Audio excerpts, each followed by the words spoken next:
selama ini kalau ada kasus kekerasan terhadap perempuan anak, khususnya kasus kekerasan seksual, kita akan sulit mengeksekusi itu dengan baik. Kenapa?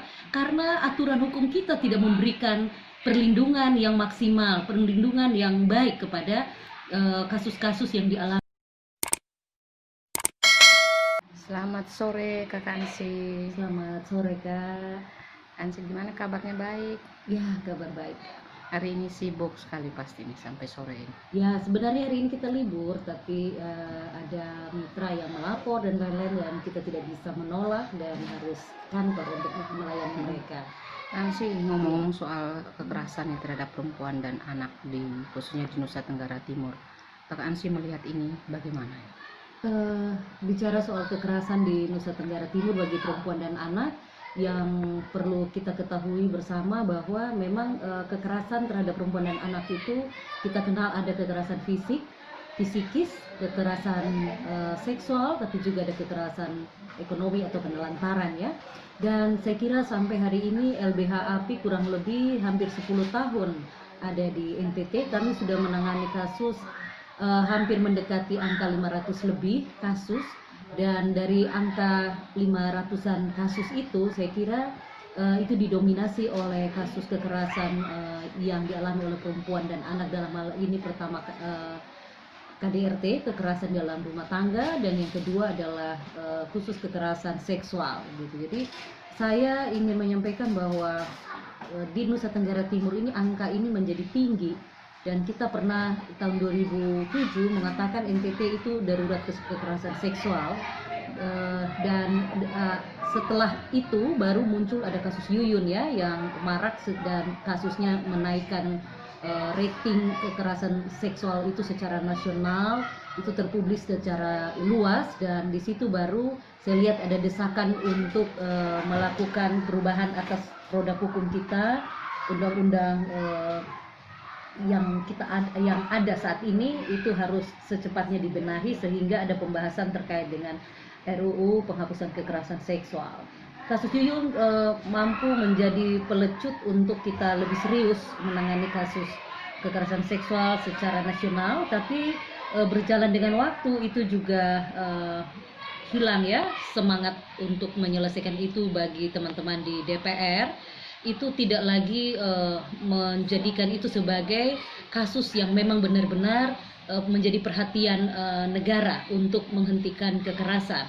Terbukti dengan tidak masuknya RUU PKS di Prolegnas 2020.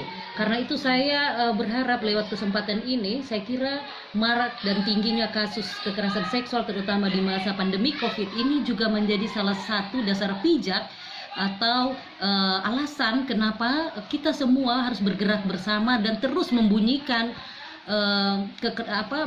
tanda bahaya dari kekerasan seksual itu di Indonesia dan tidak terkecuali di NTT.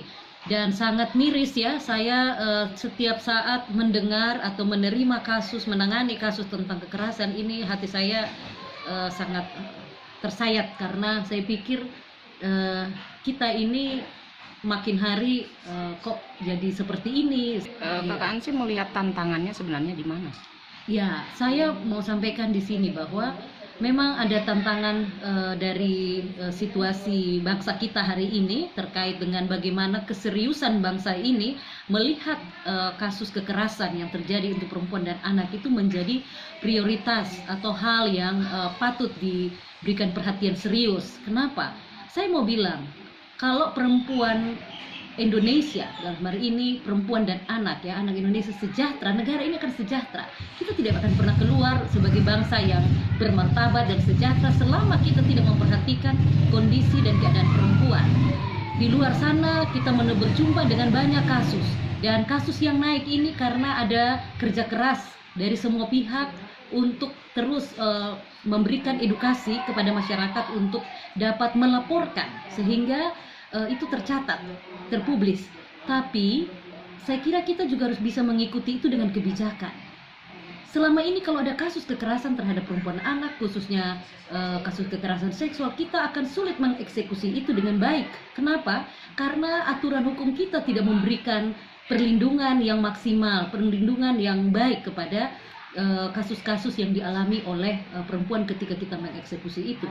Kita tahulah KUHP kita paling mengakui dalam konteks penyelesaian kasus kekerasan seksual misalnya, mengakui kan cuma perkosaan dan percabulan. Tapi khusus untuk seksual itu sangat minim, sehingga kenapa perlu didorong undang-undang PKS penghapusan kekerasan seksual itu agar semua kasus yang ada hari ini itu bisa terakomodir gitu, dapat diselesaikan. Dan selama itu tidak terselesaikan, orang merasa dan tahu bahwa saya buat ini tidak masalah, kan aturan hukumnya juga tidak ada, tidak jelas, paling hanya soal perkosaan dan percabulan. Di luar itu misalnya ingkar janji menikah misalnya, itu bagaimana kita menjerat mereka yang telah melakukan perbudakan seksual terhadap perempuan dan lain-lain, itu akan sulit Kak.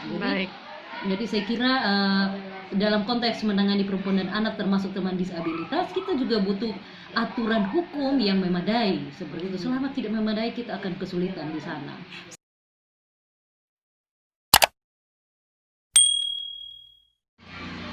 Kakak Ansi, pesannya apa nih buat perempuan di NTT dan di Indonesia pada umumnya? Ya, terkait dengan maraknya kasus kekerasan yang terjadi di Nusa Tenggara Timur, terutama kasus kekerasan seksual, saya berpesan buat semua perempuan, anak, serta teman-teman disabilitas untuk tetap berjuang keluar dari persoalan ini dengan melapor semua kasus yang dialami. Jangan pernah takut karena Anda tidak sendiri ya. Kami siap membantu, bahkan saya kira di Nusa Tenggara Timur sudah banyak teman-teman yang ada di dalam lembaga-lembaga yang siap membantu Anda, seperti ada LBH APIK, P2TP2A, Rumah Perempuan, Rumah Harapan. Semua teman-teman stakeholder yang lainnya pasti akan siap membantu ketika teman-teman mau melaporkan itu kasus tersebut. Dan juga saya kira para tokoh agama, tokoh adat dan tokoh masyarakat dan pemerintah sekarang juga lagi bersemangat untuk bergandeng tangan dalam menyelesaikan kasus ini. Setiap persoalan yang masuk pasti akan diselesaikan dengan baik, jadi jangan pernah takut untuk melapor dan Anda tidak pernah sendiri. Terima kasih Kakak Ansi, selamat sore. Ya.